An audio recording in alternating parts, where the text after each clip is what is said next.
Zamisli sliku, ljeto, plaža, ljudi sanjare. Tu sliku stavi na zid i pusti da ti misli tamo otplove, jer za njima ideš ti.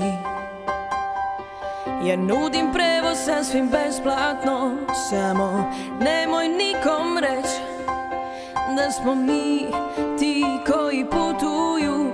Mi smo ljudi koji vjeruju da je važno sanjati i da se treba nadati.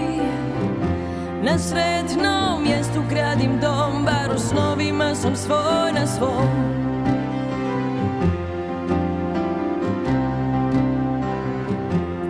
Zamisli sliku nekog mjesta gdje smo bez brige.